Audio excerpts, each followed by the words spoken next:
As Growing Boulder Medical Director Dr. Robert Masson walks through the garage area at Daytona International Speedway, he can't help but remember walking through the garage at Sebring International Raceway last year, the day he nervously made his racing debut, realizing a childhood dream.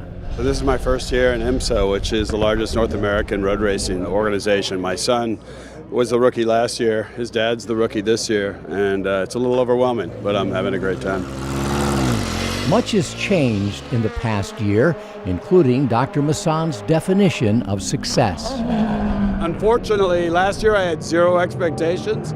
Now I have expectations. I have an agenda. I know exactly what I want to accomplish. Results are more important to me than they were a year ago. I want to end up on the podium, the overall podium. That's our goal, very specifically. After a 7th place finish in his debut race at Sebring last year, Dr. Masson steadily improved over the course of the season. Dr. Masson is driving quite differently this weekend than we've seen before. All of a sudden, he's got this figured out. It's like something has clicked. Robert's late season charge propelled him to a 2nd place finish in the Masters Division Season Championship. His son Kyle dominated the overall series, winning 11 of 13 races, while simultaneously competing in WeatherTech's Tequila Patron North American Endurance Championship, where he won 3 of 4 races, including the Rolex 24 Hours of Daytona and the 12 Hours of Sebring. All told, he took the checkered flag in 14 of 17 races, winning 2 championships. This year, Kyle is competing full-time in WeatherTech's highest prototype class, so Robert is racing for the first time without him in the field and in the same garage. I didn't realize how much I depended on him for all the little details about performance and setup and coaching and lots of little things, and it's pretty cool to be able to depend on your 20-year-old kid. Here at the world's center of racing, the Daytona International Speedway. Today's race is the first ever IMSA Prototype Challenge presented by Mazda at Daytona International Speedway, the world's center of racing. And it draws a large crowd anxious to meet the drivers, get their autographs, and even see their cars up close. It's a unique experience for the fans and for Dr. Masson.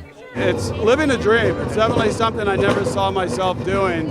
I'm really eager to be able to inspire those smiles. It's a different animal for me completely, and I love it. As much as your patients love you, how many of your patients have asked for your autograph? 0. Well, unless you count prescriptions, right? So, but never for real. So that was cool. The 1-hour, 45-minute race features 2 classes running together: closed cockpit LMP3 race cars and the open-air Mazda-powered Elan prototypes in the MPC class.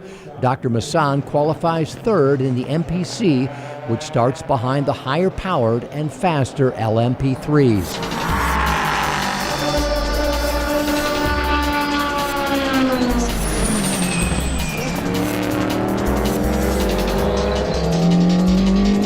Robert almost immediately moves into the MPC lead with a pass of Performance Tech teammate Wyatt Schwab. Schwab reclaims the lead a short time later, but when he hits debris on the track, Masson takes over and never looks back.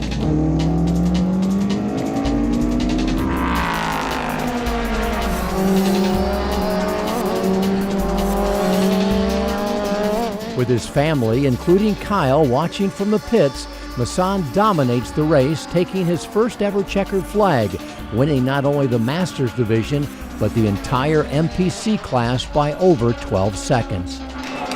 Dr. Masson, first win in the series. Nice job, Robert. How's that feel, buddy? Now, I was worried a little bit, after an hour and 10 minutes if the old guy had the endurance. Well, they worry about our hearts and all these things, but, I think some of my fastest laps were in the last 20 minutes, so, we can do it. One of the hardest places in the world to put your car is in Victory Lane at Daytona. As Dr. Masson's car is rolled in and he raises his trophy atop the podium, a unique moment unfolds that few here are aware of. A first-of-its-kind intergenerational connection from one year to the next. 1 year ago, you were in victory lane with Kyle. Yeah. Did you ever imagine you'd be the guy? Yeah, that's true. I hadn't thought that. I'm in victory lane at Daytona a year after Kyle won the Rolex 24. That's phenomenal. Incredible. It's an incredible moment for Dr. Robert Masson and an important moment for all of motorsports.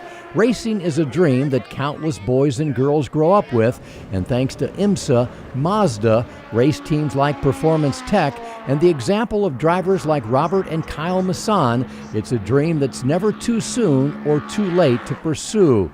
And it's a proud moment for Growing Boulder when one of our own, through hard work, dedication, and the pursuit of relentless forward progress, inspires all of us to dream big.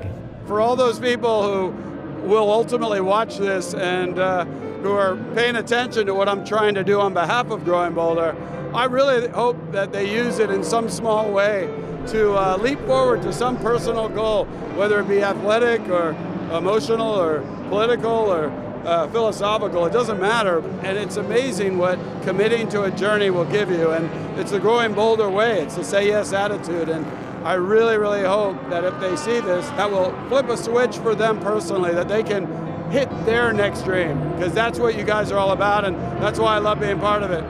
Kyle learned to race before he had a driver's license. Robert learned to race before he qualified for Medicare. Their story transcends motorsports and proves that Growing Boulder is not about age, it's about attitude. So what's Dr. Masson's attitude now? He wants to be in victory lane at the same time as Kyle. My new goal is now, well, he moved up to the highest class in racing, and now I'm an anchor to him.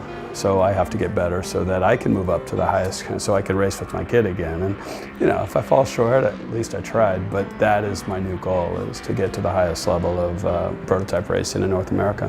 That's Growing Boulder.